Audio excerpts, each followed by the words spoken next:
What is it going, everyone? Today for my WWE Royal Rumble 2020 pay-per-view review. Of course, the Royal Rumble is what started the road to WrestleMania 36, and of course, it all took place live on the WWE Network as well as pay-per-view tonight. And overall, like I say, coming out of this year's Royal Rumble, I thought it was a solid show. I thought it was fun and enjoyable. I thought the Royal Rumble matches were great this year. The rest of the card was kind of inconsistent. You get a good match, then a bad match, then a really good match, then a bad match. So I thought the card was a little inconsistent, but I definitely thought the good outweighed the bad. There really wasn't much bad on the show, honestly, but you know, there's a few stinkers, I thought. But overall, a solid Royal Rumble. I thought it was a good way to kick off the road to WrestleMania. The two Royal Rumble winners, obviously, you know, one person I'm really thrilled about. The other one, I don't think she should have won, but obviously clear directions where we're going for WrestleMania as well. At least with one of them. With one of them, I think obviously the title match is obvious. With the other one, I feel like they could easily do a handful of different things with the championship match, so not really too sure about it. But overall, a fun Royal Rumble pay-per-view in my opinion. I enjoyed it. Of course, before the main show, we did have the kickoff show 2 hours prior to it with two matches, which I think is the great format to go. Have a match in each hour, you know, gives people the reason to watch the kickoff show, so that's the way you should do it. The first match being Shorty G taking on Sheamus. Sheamus, of course, in his old look, old gear, just missing his old theme song, which sucks because that was the best part about it, but pretty much old Sheamus. This match got plenty of time. They got about 12-13 minutes. Unfortunately, about half the match was just Sheamus putting Shorty G in holds, but then Shorty G had a comeback. Got a good amount of offense on Sheamus, even almost beat him with a crucifix pin, but Sheamus ended up hitting a huge bro kick on Shorty G for the 1-2-3 to end up defeat him. So Sheamus' first match in quite a long time, since like April or May, so it's been quite a while, and it was a good match. I just felt like the time it got, it could have been better if they didn't waste so much time doing nothing, but still a good match for Sheamus to come back to, and it made Shorty G look good. It was a good typical kind of bully, you know, the guy who stands up to the bully type match, so no complaints from me. And then of course we had the United States Championship being defended, Andrade taking on Humberto Carrillo. The match was okay. They could have done better. Just something felt like it wasn't clicking. Just felt like there was slight hesitation on Humberto's part, and I don't know, just I feel like they were holding back, and they definitely could have done a lot better match, especially given the time they had. Again, they got a good amount of time, you know, similar to Sheamus and Shorty G, and they didn't really capitalize on it, which kind of sucked. Obviously, Andrade, you know, hit the Three Amigos, you know, kind of tribute to Eddie like he's been doing. Humberto hit a reverse Rana on Andrade at the top rope, but then Andrade was able to pin Humberto to retain the United States Championship. So, yeah, like I said, you know, it was okay. Could have been better. Like I said, just felt kind of off, and I felt there was like some hesitation in some of the spots. So, yeah, a little bit disappointing, but good, a good solid kickoff show overall. Then of course go to the main show, which opened up with the Falls Count Anywhere match between Roman Reigns and King Corbin. I didn't really enjoy this match. I like that it was kind of everywhere. They utilized this Falls Count Anywhere stipulation, but they were kind of doing a whole lot of nothing. It was slow. You know, Corbin was just working over Reigns. Reigns, you know, gave him a Samoan drop through tables to get the brand on him. Threw him into, you know, a porta potty and tipped it over, but then Corbin came out completely clean. Then of course Robert Roode and Dolph Ziggler got involved. Usos got involved. Jimmy Uso jumped off like one of the top levels to take everyone out.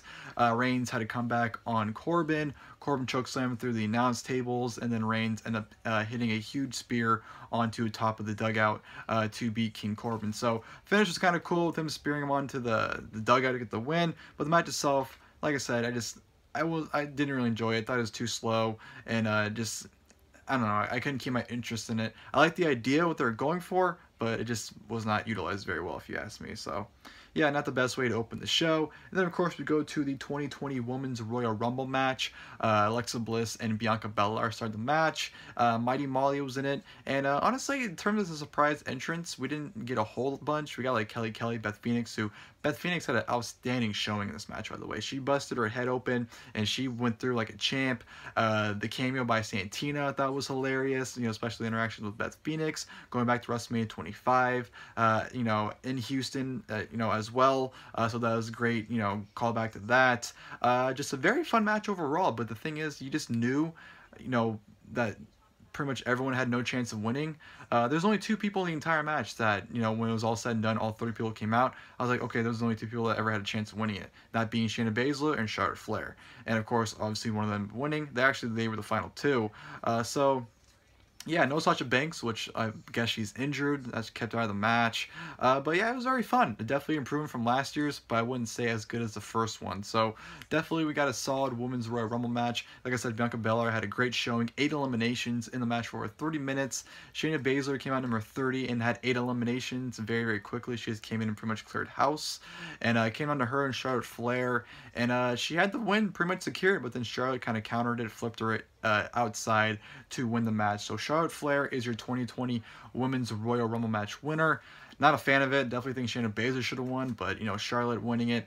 I don't know if it's maybe a triple threat match at WrestleMania, because I think obviously she'll go after the Raw Women's title, probably against Becky Lynch, but I don't want to see a singles match, so maybe they do a triple threat with Shayna.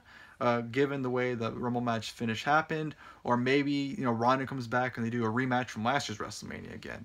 Who knows? But Charlotte winning it just does not intrigue me. I don't care to see it, but I guess it's another accolade for her to have. So it was bound to happen at some point. But yeah, very fun match still. Just, you know, it just kind of sucked that even though I had a great crop of talent, you just knew like everyone had no chance of winning, which was kind of the opposite in the men's one, because I felt like you had like over a handful of people you could have legitimately had arguments for winning. So yeah, great Rumble match.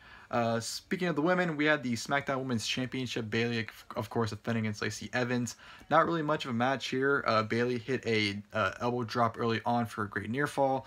Bayley beat her up in front of her daughter in the front row. Lacey Evans had to come back, but she went for a swanton. Bayley got her knees up, cradle up, 1, 2, 3, ended up retaining the SmackDown Women's Championship. Like I said, not much of a match to talk about there. And then, of course, go to the strap match for the Universal Championship. The Fiend, Bray Wyatt, defending against Daniel Bryan. This strap match is different. It wasn't the touch to 4 corners. It was actually pinfall or submission, which that was pretty obvious who was going to win at that point. But I will say, first off, no red lighting, which is a huge plus for the Fiend matches. But yeah, definitely by far the best Fiend match we've had. Daniel Bryan had an incredible performance with the Fiend and had a great strap match. So to have a good match with not only Bray Wyatt, but to get in the stipulation, man, Daniel Bryan really is the GOAT. He really is. But yeah, great stuff here. Fiend early on was beating down Daniel Bryan. Just pretty much gave him welts with the belt. Beat the shit out of him. Bryan had to come back, hit a running knee for a great near fall. The Fiend ended up catching Bryan's running knee into his sister Abigail, which kind of came off more like an end of days. But you get the concept of the spot. End up hitting that for a great near fall. Bryan ended up blocking with a belt lock, but used the rope to kind of wrap around him and pull back. Fiend locked him into the mandible claw. You know, Bryan tried to fight back into an armbar, but the Fiend ended up just, you know, give him a Uranagi with the mandible claw still in, and then of course pinned Daniel Bryan right there, 1, 2, 3. Like I said, overall I thought it was a very good match. You know, Bryan put up a hell of a fight. They beat the shit out of each other with the strap. The Fiend, you know, got to the point where at the end he was no selling Bryan, and Bryan was trying his very last ditch effort to put him down. Just was not working. Fiend put him down, retained the Universal title. Like I said, best Fiend match so far, and Daniel Bryan could just make anything work. So really good stuff. And of course afterwards they had a whole thing with Bryan, you know, being helped at the back. So curious to see where Bryan goes. But yeah, definitely really good match, and definitely a highlight of the show to that point. And then, of course, we go to the Raw Women's Championship. Becky Lynch, of course, defending against Asuka. Rematch a year in the making. And I thought it was a really good match. I don't think it topped last year's, but they had some great callbacks to it. Becky nearly killed Asuka when she just dumped her into the outside, and Asuka's knees pretty much imploded on impact. Becky gave her an exploder suplex on the outside. Asuka locked her into the Asuka lock, almost similar to how she had it on Becky last year, which made Becky tap out. Kyrie, of course, kind of almost got involved a handful of times, but Becky was able to get the upper hand, end up locking into this armor, or try to lock it in, but the referee almost got hit in the corner. Becky's able to stop herself, but when Asuka went for the miss, Becky kicked her, locked into this armor, and Asuka ended up submitting. So Becky Lynch finally regains that redemption from last year's Royal Rumble and defeats Asuka to clear that demon and recollect that debt. And yeah, it looks like she's probably walking the WrestleMania 36 still the Raw Women's Champion. Probably going to face Charlotte. Don't really care to see it, but I kind of expect it at this point. Like I said, I could see him throwing in maybe Shayna or maybe Ronda in there to make it maybe a rematch from last year, or maybe another triple threat. But I don't know. I don't care to see Charlotte as the Royal Rumble winner and possibly challenging Becky, but what can you do? But yeah, like I said, really good match right there. And of course, go to the main event, which was the Royal Rumble match itself, of course, for the men.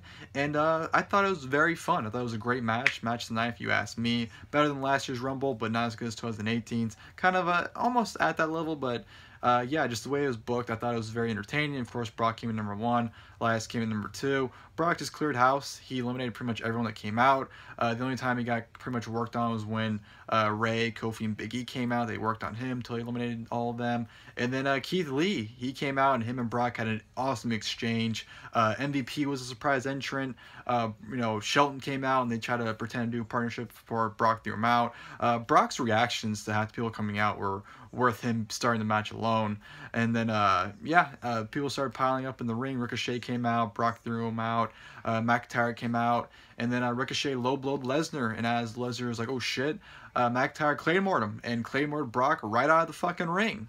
So Drew McIntyre eliminates Brock Lesnar. McIntyre is just staring down Lesnar the entire time. Like, he's throwing guys out as he's staring Lesnar down. So you can tell right there that's the fucking Mania match. And Lesnar stayed for a while. Lesnar stayed on the outside for a good solid few minutes to kind of be like, okay, this motherfucker right here, he's the one that threw me out. So obviously that's going on the line. And then the match continues. We get some more entries.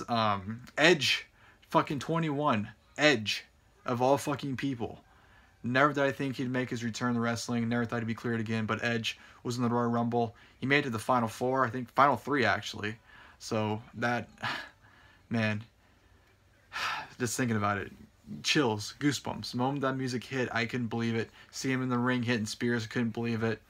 Very, very happy for him. Awesome stuff. Great to see him back in the ring. Whether he's back, you know, doing, obviously not going to be back full time, but like if he's going to do some matches regular going forward, man, I got goosebumps. Seeing him and AJ Styles, AJ sold the fuck out of his spear, which I'm pretty sure AJ got injured on that spear, by the way, because he pretty much got prematurely eliminated. So, I don't know. Hopefully AJ isn't too hurt, but him and Edge can have an awesome match. But, yeah, talk about chills and goosebumps when Edge entered the Royal Rumble. Place went absolutely fucking bananas. Him and Orton were pretty funny, the way they were interacting with each other. And then, of course, you know, Rollins came in number 30 with, you know, AOP and Buddy Murphy. They cleared house, took some people out. And then Rollins pretty much got beat down by everyone, got thrown out. Then it came down to Orton, Edge, McIntyre, and Reigns. Edge threw Orton out. Reigns and Edge fought on the outside till Reigns finally eliminated Edge to a huge boos, which led to Reigns and McIntyre going at it. McIntyre to Claymore on Reigns, throws him out, and wins the 2020 Men's Royal Rumble match. So Drew McIntyre is going to WrestleMania, and like I said, obviously due to what happened with him and Brock Lesnar, I think it's very obvious he's going to challenge Brock Lesnar for the WWE Championship at WrestleMania, which I'm all for. McIntyre and Lesnar sounds like an awesome fucking match. So I'm very excited for that one. Pretty sure that's what's going to happen. And yeah, definitely was a very fun Rumble match. Just, I love the way it was differently booked. You know, I thought what they did with Brock, what they did with McIntyre when they put him in there, just how they handled everyone was pretty much perfect. I mean, it was pretty shitty to see like John Morrison, who just came back, kind of get thrown out immediately by Lesnar. That was kind of shitty. But yeah, I thought for the most part it was pretty much handled perfectly, and I really enjoyed it. I thought it was a great Royal Rumble match. To close what I thought was a solid Royal Rumble pay-per-view overall. Like I said, I thought it was a good show. I thought it was enjoyable. Pretty inconsistent, but you know what? For the most part, the good definitely outweighed the bad. Definitely has my interest for WrestleMania, especially with like Edge being back. What's he gonna do if he's gonna do anything? Is Undertaker gonna be at WrestleMania this year? The title matches, you know, at least one of the world title matches is pretty much set. The women's title match, you know, I don't really know what they're going to do exactly, but it has my interest. I'm interested to see what they do with it. But, yeah, I'm excited for WrestleMania season. It's going to be a lot of fun. Heading to Tampa, yeah, up until April, whatever the day WrestleMania is on. Everything matters now in WWE, so I'm definitely intrigued, and I can't wait to see how everything ends up going. But, yeah, hope you guys enjoyed the video. If you guys did, please feel free to leave a like below. And, of course, the next time, I'll see you guys later. Thank you guys for watching the video.